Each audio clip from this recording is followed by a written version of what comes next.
Hi there, listeners. My name is Grace, and do you want to hear a secret? I have radioactive blood. I'm not sure how this all happened, but I hope at the very least I get to become a superhero through it. Anyway, all the doctors from our city and even from other cities are trying to save my life. I'm not trying to stop them because I feel really sick all the time, but I'm not really sure how they can help me. It's a weird mutation, I've been told, and no one knows what kind of abilities I might get after. You know what I'd really want? I'd want to be able to fly. Just imagine how cool it would be to be able to reach some place using your own wings or your own propeller. It would be really cool to walk through walls and be really agile. I kind of just want it all. I hope my dreams will come true. Everything began in a normal way, I guess. As peaceful as life could be if you were an orphan. My parents died, hence why I'm an orphan, and I ended up living in my relative's house. My aunt and her family lived there, and in the beginning, I was scared that they wouldn't accept me as part of their family, but I soon saw that they were happy to have me. My aunt is the best person in the world. She used to calm me down during long, hard nights, and she took care of me, trying to give me everything that I needed and things that I wanted. My uncle is also good, but he doesn't spend as much time home. He's busy working a lot. My relationship with my stepbrother are a little more complicated. He's older than me by 3 years, and sometimes he behaves just like he's an old man. Most of the time, he just ignores me, but I'm okay with that. We don't really have a lot in common anyway. So, anyway, something weird began to happen to me, and my family immediately noticed.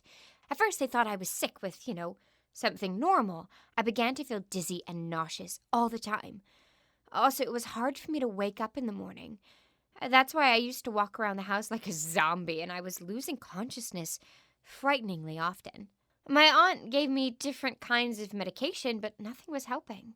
And then we had a conversation about boys and the birds and the bees because our school nurse suspected I was pregnant. I didn't think that was possible, but I agreed to visit a gynecologist. But, honestly, I confessed I haven't even kissed anyone before. Anyway, that was the moment when my endless hospital visits began.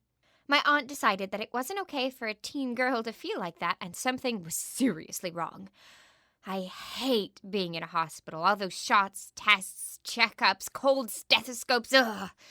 Unfortunately, I began to feel even worse because other symptoms started to show up. My hair began to fall out, and my skin was peeling off, and rashes were appearing all over my body. I don't even really know how to describe the sensations properly. I never complained about my teeth. They were fine, but their state also started to bother me. My teeth were falling out, were becoming weaker, and they hurt. My gums swelled up and were bleeding. I couldn't even eat normally. The nausea also didn't help that particular issue very much. No one was able to understand what was going on at first, and then some test results came, and there were signs of radiation. It looked as if my blood had suddenly become radioactive and started to kill me from the inside. The doctors decided to do a blood transfusion, and since that very moment, my every waking morning has been starting from lying on the hospital couch and transfusion. At least I was lucky enough to have some money left over from my parents, and my aunt didn't have to spend her resources for my medical treatment. Well, at the very least, I can start pretending about what it would be like to be a superhero. It's one of the only things that honestly keeps me sane with all these tests and needles and tubes. My best friend Jessica says that maybe somebody's out to get me and that I should call the police, but she doesn't really understand anything. Anyway, I know it's all just fantasies, but, when you live like this every day, it's not bad to have hope in something, right?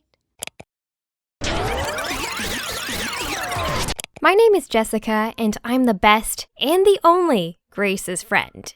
And for half the year, I've been convincing her to talk to the police. The point is that my friend is being poisoned. I don't know how and with what medication exactly, but I'm sure. Because of Grace's money, of course. Her heritage money, which she got from her parents. Unfortunately, my dear friend refuses to see obvious things. Grace was about 12 when her parents died. She has a guardian, just like any other orphan juvenile. Grace was lucky enough because she had a close relative, her mom's sister, who agreed to take Grace under her guardianship. So my dear friend escaped orphanage life. We got acquainted after she moved to our neighborhood. I can't say anything about Grace's life in her aunt's family. She looked fine and didn't complain about anything. Grace studied well, having her own laptop and smartphone. But the thing is, I'm not sure how to explain properly what has happened. I also was 12, but I didn't notice a lot of things, even being at Grace's house, though I saw that no one really cared about Grace in that family. They were not very happy to have her in there. Well, everything looked decent and nice. Grace's aunt was smiling, her uncle asked about school news, and her older brother just ignored our existence just like any other senior would do. But I felt that they were not very interested in Grace's life indeed. I tried to talk about it, but Grace was sure that life's good. Well, it was as good as it could be for an orphan child. She always tried to be positive and see only the good in the world. Then we grew up and some new things appeared in Grace's relationships with her step-parents. After her 16th birthday, she received the possibility to take small sums of money from her parents' heritage, and it was rather large. They owned chain stores, which have been working pretty successfully since their death. Managers were not going to steal from the orphan, so she got not only a healthy bank account, but also profit participation. All those things were controlled by the lawyers, trustees, and a little bit by the orphanage service that monitored kids for them not to spend everything at once. All those things were controlled by the lawyers. One can easily understand that relatives and guardians had no power over the money. According to Grace's parents' last will, her guardians were supposed to have a small sum every month for Grace's needs. Once again, I'm not a lawyer and I don't know exactly all the details. Anyway, everything began from that. As soon as Grace started to receive her money, her guardians suddenly began to show their real intentions. Once their TV broke, and they didn't have enough money to fix it, then they decided to take a vacation, and they didn't have money for that again. One thing after another. Well, you understand. There were a lot of such situations. And every time Grace's aunt was saying something like, "Please, Grace, be so kind." And Grace has never refused to help them. But once one of the lawyers showed her money circulation and forbade her to take more than $200 for girls' stuff every month. Smart adults were afraid that Grace would bankrupt in such a way soon. As soon as the stream of money was over, the love of Grace's relatives also began to fade.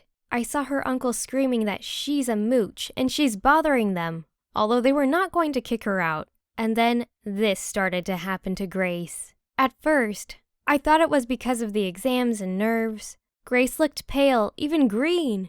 She was shaking and nauseous, and the school nurse asked her guardians to do a gynecological checkup. But I knew for sure she was not pregnant. Grace hasn't even kissed a guy before. Then everything went even worse, and the endless hospital visits began. With time, Grace started to look even more ill. And when her test results were ready, I couldn't believe my own eyes.